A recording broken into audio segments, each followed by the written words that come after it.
Quiero invitarles para leer en San Lucas capítulo 15, el verso 11 hasta el verso 24. Evangelio de San Lucas, el capítulo 15, del verso 11. Esta mañana el hermano Julián leyó unas parábolas y bueno, esta también es otra parábola de nuestro Señor Jesucristo. Uno de los métodos que el Señor usó, tratar de explicar con hechos de la vida cotidiana verdades espirituales, porque eso es una parábola, es una forma de explicar algo espiritual teniendo en cuenta esa relación directa que hay en las cosas. Y por eso se presentaron varias esta mañana, especialmente de la semilla, de esa semilla que se siembra, esta cizaña que crece, el momento de la siega. Todo eso toda la gente lo sabe, ¿verdad? Y el Señor explica que el mundo es el campo, que las semillas son los hijos del reino, que la cizaña son los hijos del malo, ¿verdad? Y que el diablo está interesado en precisamente en hacer que no obre esa semilla, que no crezca esa semilla, que no quede sembrada esa semilla. Pero finalmente, al final, la espiga va a ser recogida, pero la cizaña va a ser quemada. Hablando de que siempre habrá una diferencia entre el que conoce al Señor y el que le rechaza. Bien, hermanos, San Lucas capítulo 15 dice la Biblia: también dijo, un hombre tenía 2 hijos, y el menor de ellos dijo a su padre: Padre, dame la parte de los bienes que me corresponde. Y él les repartió los bienes. No muchos días después, juntándolo todo, el hijo menor se fue lejos a una provincia apartada, y allí desperdició sus bienes viviendo perdidamente. Y cuando todo lo hubo malgastado, vino una gran hambre en aquella provincia y comenzó a faltarle. Y fue y se arrimó a uno de los ciudadanos de aquella tierra, el cual le envió a su hacienda para que apacentase cerdos. Y deseaba llenar su vientre de las algarrobas que comían los cerdos, pero nadie le daba. Y volviendo en sí, dijo: ¿cuántos jornaleros en casa de mi padre tienen abundancia de pan, y yo aquí perezco de hambre? Me levantaré e iré a mi padre y le diré: Padre, he pecado contra el cielo y contra ti. Ya no soy digno de ser llamado tu hijo. Hazme como a uno de tus jornaleros. Y levantándose, vino a su padre. Y cuando aún estaba lejos, lo vio su padre, y fue movido a misericordia, y corrió, y se echó sobre su cuello, y le besó. Y el hijo le dijo: Padre, he pecado contra el cielo y contra ti, y ya no soy digno de ser llamado tu hijo. Pero el padre dijo a sus siervos: sacad el mejor vestido y vestidle, y poned un anillo en su mano y calzado en sus pies, y traed el becerro gordo y matadlo, y comamos y hagamos fiesta, porque este mi hijo muerto era y ha revivido, y se había perdido y es hallado. Y comenzaron a regocijarse. Señor Jesucristo, gracias te damos por tu palabra. Tu palabra es verdadera, tu palabra es eficaz, tu palabra trae vida a los que la oyen también, Señor. Por eso son espíritu y son vida. En esta hora pedimos, Señor, que esta palabra halle cabida en el corazón de cada uno de nosotros. En el nombre de Jesús, amén y amén. Siéntense, tengan la amabilidad los que están de pies. Bien, como lo dije en la introducción, las parábolas son unas formas muy especiales en la literatura para explicar otros argumentos, ya sean filosóficos, en este caso espirituales. Aquí hay en esta historia tres aspectos que voy a resaltar. En primer lugar, la rebelión del hombre. En segundo lugar, el arrepentimiento como parte de ese proceso de la explicación que hay en esta parábola. Y en tercer lugar, el regocijo. Aquí hay un gozo, porque estamos hablando del gozo de la salvación. La salvación produce gozo en la vida de los hombres. Nosotros somos personas que a partir del momento en que recibimos a Cristo, nos ha caracterizado el gozo del Señor, el gozo del Espíritu de Dios. Hay una gran diferencia entre el gozo y la felicidad. Y el Evangelio produce gozo, esencialmente gozo, esencialmente produce regocijo. La gran cantidad de hombres, especialmente en la filosofía, hablaron de cómo podría el hombre ser feliz. Así que hay muchas argumentaciones para que los hombres alcancen la felicidad desde el punto de vista humano, desde el punto de vista de la sabiduría humana. Y especialmente algunos han considerado que si alguien tiene todas las circunstancias resueltas, entonces podrá ser feliz. Pero indudablemente el hombre no lo puede ser, porque siempre faltará algo en la vida del hombre. Alguien puede tener mucha riqueza, pero le puede faltar ciertamente la capacidad de gozar de esa riqueza, de disfrutar de esa riqueza. Hay otros, al contrario, que tienen una gran manera de vivir en la vida con cierta paz y con cierta armonía, pero no tienen todos los recursos suficientes para suplir todas sus necesidades. En otras palabras, en conclusión, quiero decirles que la felicidad depende de las circunstancias.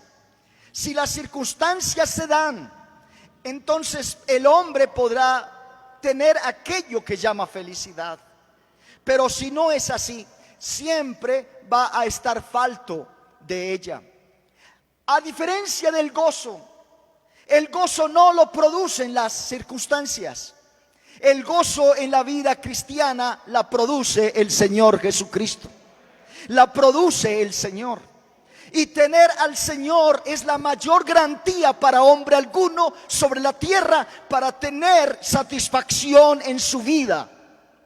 Puede que no posea todos los bienes de la tierra, puede que no posea muchas cosas que francamente el hombre considera que pueden darle a él esa relación de felicidad, pero tiene lo más importante, la seguridad presente de que el Señor está con él y la seguridad futura que tendrá vida eterna mediante haber recibido a Jesucristo.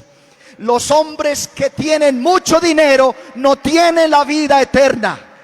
Los hombres que tienen muchas cosas intelectuales en esta vida no tienen la vida eterna, pero el que tiene a Jesucristo tiene vida eterna.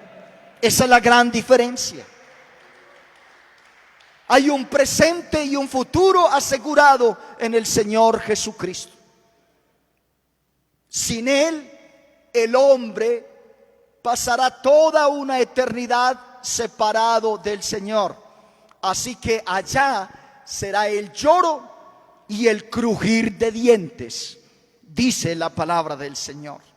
Así que yo quiero decirles que es preferible no tener todo aquello que el hombre considera puede suplir completamente todas sus necesidades. Es mejor no tener todo aquello, pero tener a Jesucristo, que da la seguridad plena por siempre, jamás. Así que aquí hay en esta historia la parábola que se denomina del hijo pródigo, pero que yo quiero decirle a todos ustedes, pudiéramos también intitularla la parábola del padre amante, porque aquí hay un mayor énfasis en la bondad del padre más que en el pecado del hijo.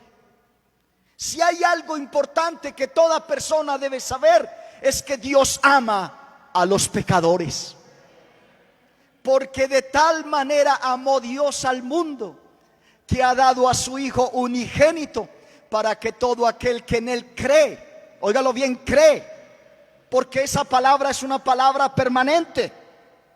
No solamente creímos el día que recibimos a Cristo, sino que seguimos creyendo en Él todos los días de nuestra vida.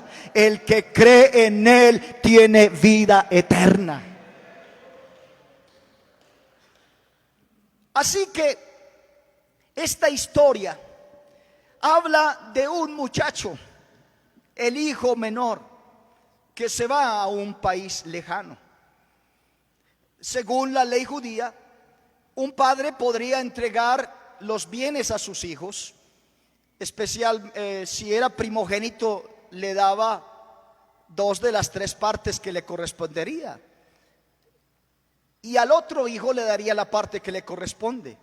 Así que esta parábola habla de una realidad en esa época, y era que en vida un hijo podría pedir la herencia.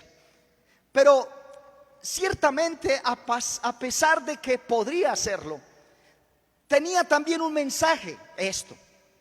¿Qué le estaba diciendo un hijo menor a su padre que en vida pide que le dé su herencia? Es realmente un acto que no es nada amable, porque con eso este muchacho está diciéndole a su padre: yo quisiera que tú estuvieras muerto, porque lo lógico es que cuando se muere recibe la herencia. Pero este muchacho dice en vida: yo quiero que este padre estuviera muerto, y por eso pido que me des mi parte. Y yo quiero decirle que el pródigo aprendió por medio de experiencias amargas que no se puede disfrutar de las cosas que el dinero puede comprar si se hace caso omiso de las cosas que el dinero no puede comprar. El país lejano no es necesariamente un lugar distante a donde nosotros pudiéramos viajar. El país lejano existe ahí, en nuestro corazón. El hombre que rechaza al Señor, el hombre que no obedece al Señor, en su corazón está alejado de Dios y no necesita ir muy distante. Ahí en su corazón ya hay una gran distancia que lo pone lejos del Señor. Ahora bien, el hijo soñaba con disfrutar de la libertad, lejos de su casa, lejos de su padre, lejos de su hijo o de su hermano mayor. Y hermanos, este hombre escogió de manera voluntaria, de manera propia, perderse, de manera personal y voluntaria, desperdiciar todo lo que su padre le había dado.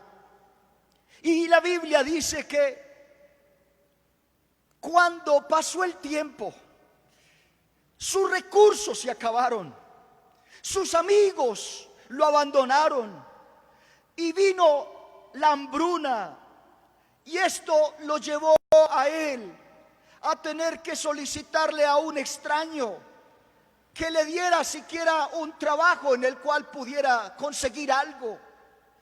Y lo peor para un judío era el trabajo que aquel extraño le dio.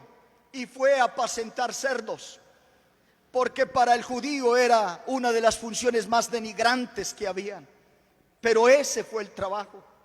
Y allí inclusive, dice la palabra de Dios, deseaba comer lo que comían los cerdos, pero ni siquiera le daban de esas algarrobas que ciertamente era la comida de aquellos, para ellos, indignos animales. Y hermanos, aquí viene lo importante. Esta escena del drama es la manera en que el Señor recalca lo que el pecado en realidad hace en la vida de los que rechazan la voluntad de su Padre. El pecado promete libertad, pero solo trae esclavitud. El pecado promete éxito, pero produce fracaso. El pecado promete vida, pero lo que trae el pecado es muerte. Y la Biblia dice que la paga del pecado es muerte.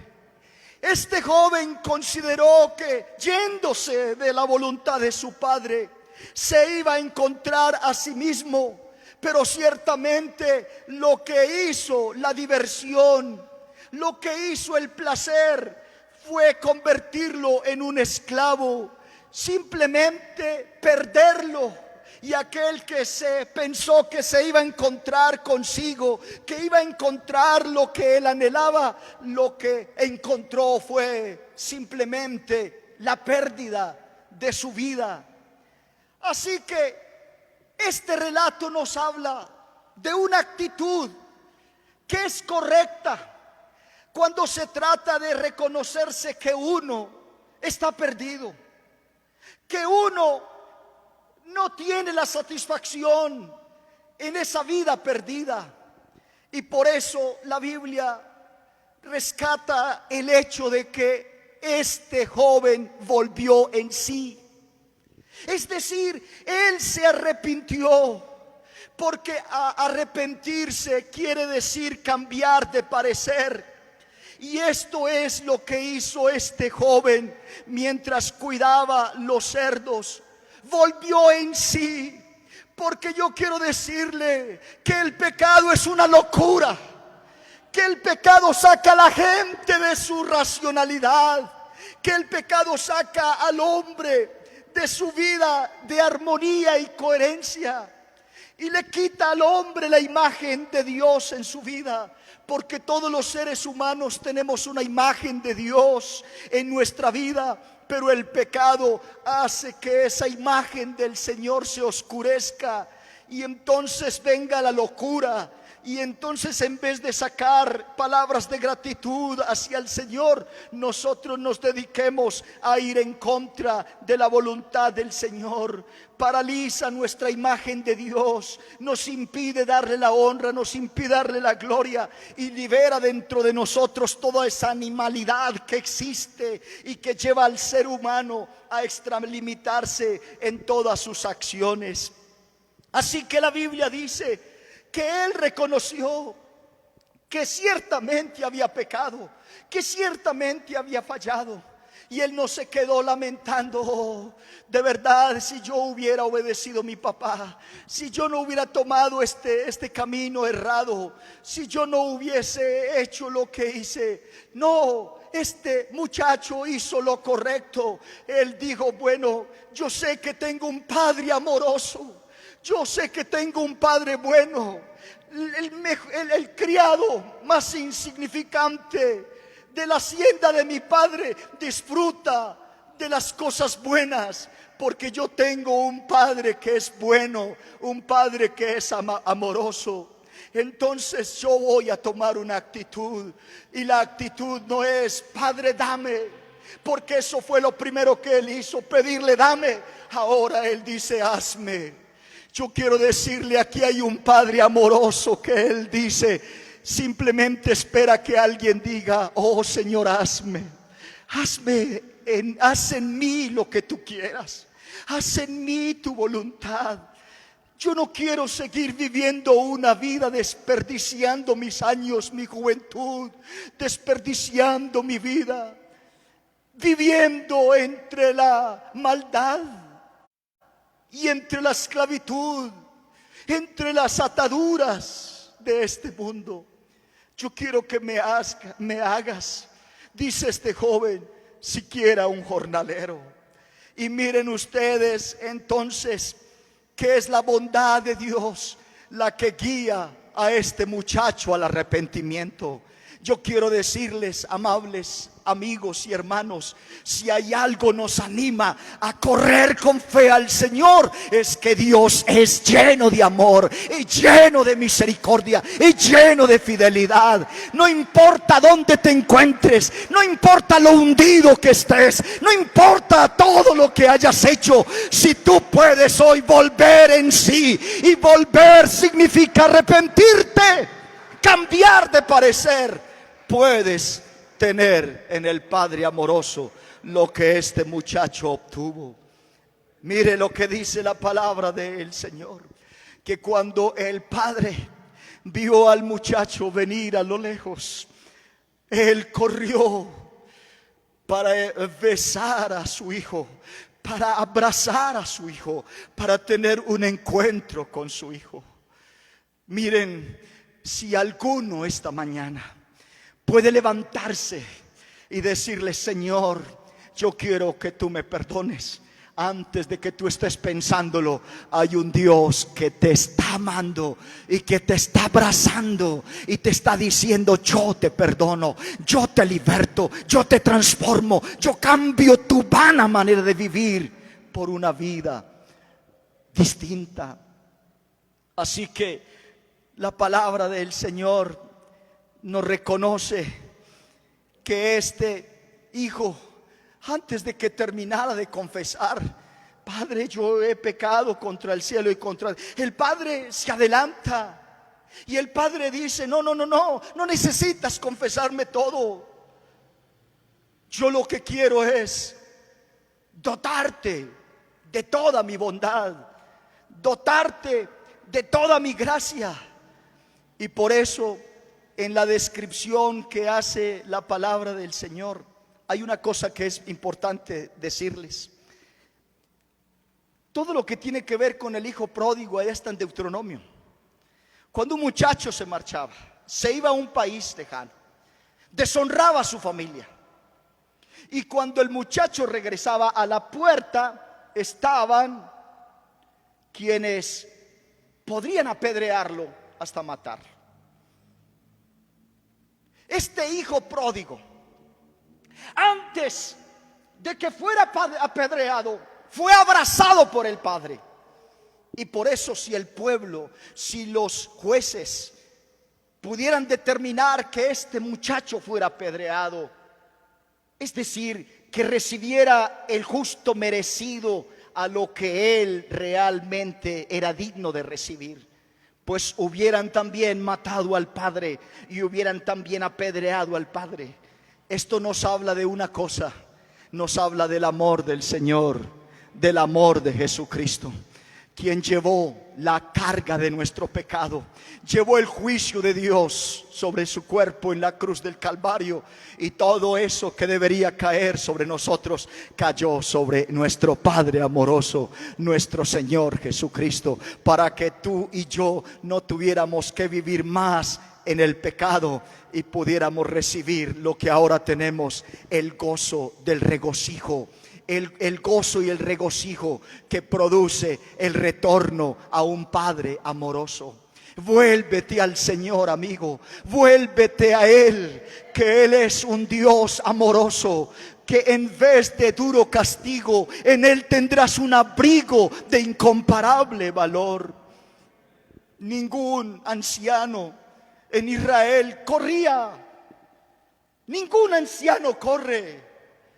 Pero este anciano de esta historia, que representa a nuestro Señor, que representa a nuestro Padre amoroso, salió corriendo al encuentro del hijo desperdiciador, del hijo pecador. Y miren la diferencia que hace el Señor. Este muchacho recibe un anillo como una señal de su condición de hijo. Tú no vas a ser un siervo, no vas a ser un esclavo. Tú sigues siendo mi hijo. Así que recibe el anillo que lo define como su hijo. Pero también el padre le da el mejor vestido, que significa, de acuerdo a la Biblia, la aceptación de ese miembro a su familia, porque esa es la forma en que ellos mostraban que alguien era bienvenido a la familia, dándole un vestido nuevo. Con razón, el profeta Isaías dijo en el capítulo 61, el verso 10, el profeta está hablando de que ciertamente nosotros hemos recibido un vestido de justicia de parte del Señor.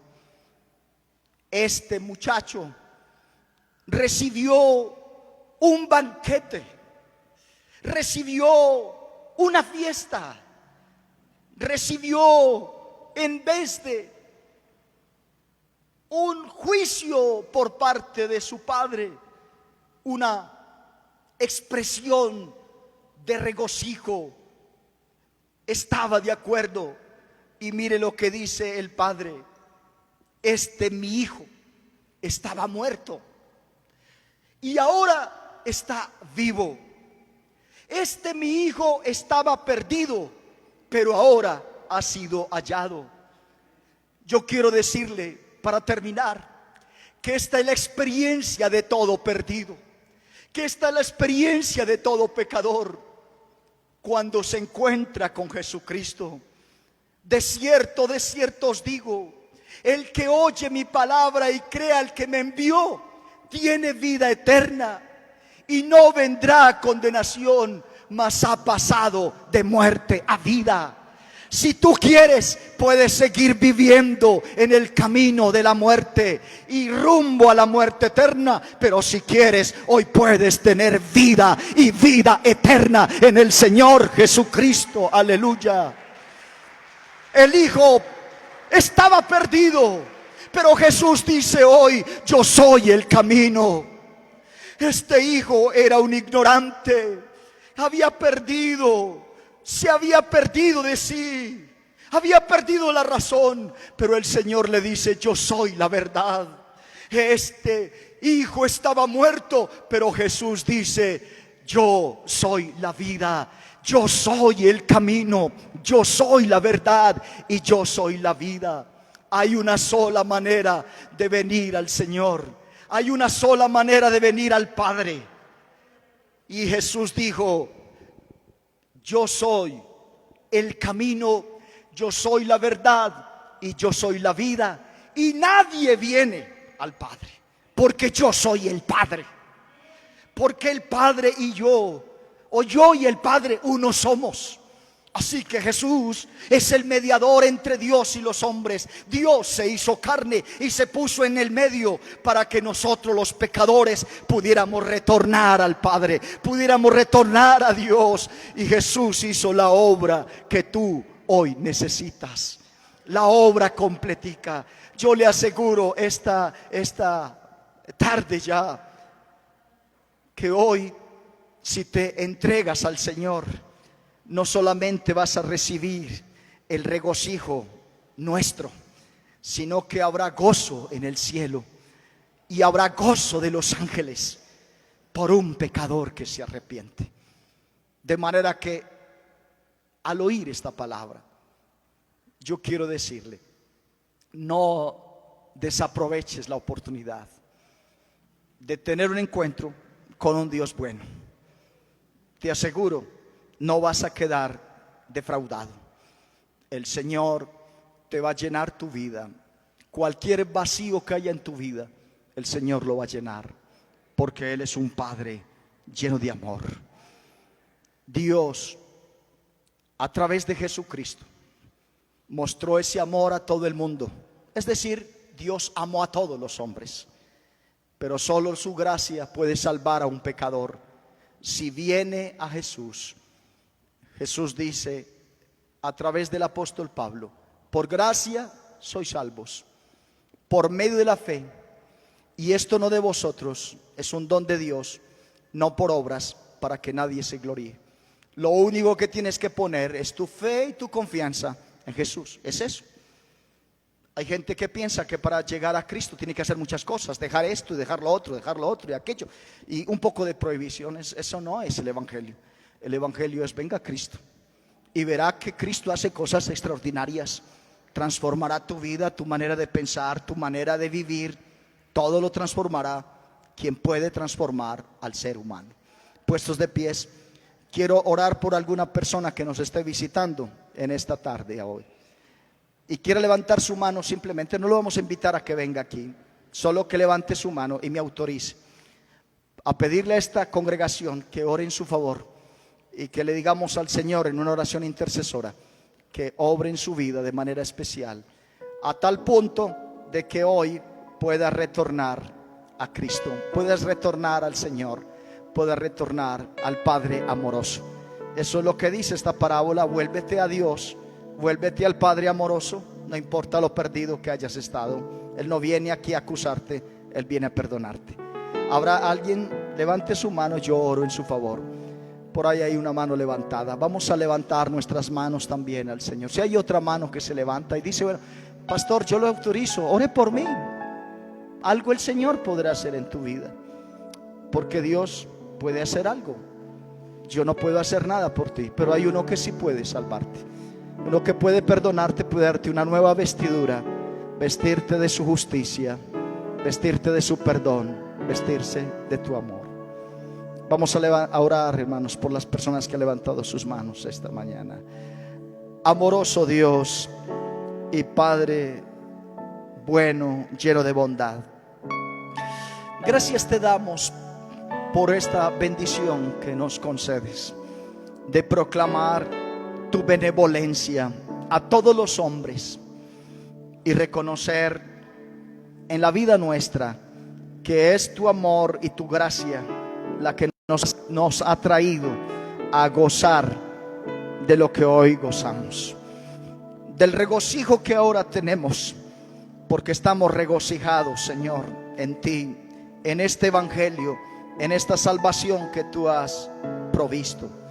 Pero queremos también que operes de manera maravillosa en la vida de estas personas que hoy han venido aquí a este lugar a oír tu palabra, a oír que tú los amas y a oír que tú quieres transformar sus vidas, que aunque estén en ignorancia, que aunque estén sus corazones lejos de ti, que aunque estén vestidos de harapos por sus malas decisiones, por sus malas actitudes, tú puedes quitar todo aquello y dar una nueva vestidura, aceptarlos como hijos, dándoles, Señor, esa potestad a cada uno de ellos de ser hijos tuyos. Gracias, Padre amoroso. Gracias por tu misericordia, por tu bondad. Muy especialmente gracias por la obra en la cruz. Gracias, Señor, por cargar el pecado de todos nosotros. Y hoy alguien reconoce que puede retornar a ti, que puede volver a ti, Señor, aunque esté perdido. En el nombre maravilloso de Jesús. Amén y amén.